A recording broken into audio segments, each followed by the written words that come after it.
Once upon a time, in a distant kingdom, there lived a miller who boasted endlessly about his daughter's extraordinary talent for spinning straw into gold. The king, intrigued by this claim, summoned the miller's daughter to his palace and demanded that she demonstrate her skill. Terrified and unable to spin straw into gold as her father had boasted, the miller's daughter wept in despair as she faced the king's wrath. But just as all hope seemed lost, a mysterious little man appeared before her, offering to spin the straw into gold in exchange for a promise. Desperate to save herself from the king's anger, the miller's daughter agreed without hesitation.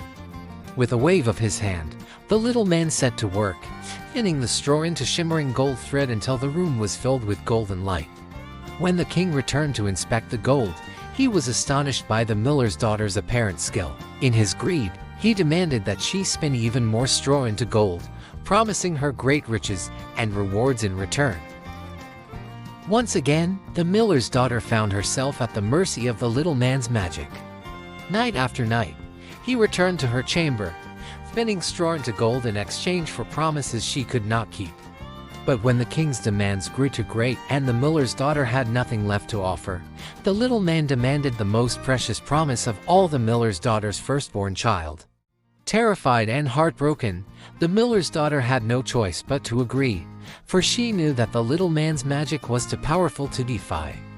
And so, when the king declared her his queen and they welcomed their first child into the world, the little man returned to claim what was rightfully his. Distraught at the thought of losing her child, the queen begged the little man to spare her baby's life. Touched by her tears and pleas, the little man offered her a chance to keep her child if she could guess his name within 3 days.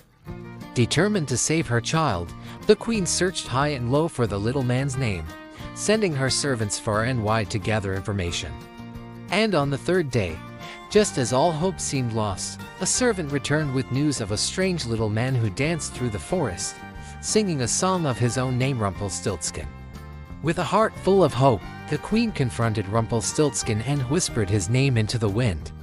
Enraged by her discovery, Rumpelstiltskin stamped his feet in fury, tearing himself apart and vanishing into the air. With Rumpelstiltskin defeated and her child safe at last, the queen rejoiced in her victory. And as she held her baby in her arms, she vowed to always cherish and protect him, knowing that no magic or trickery could ever come between a mother's love and her child.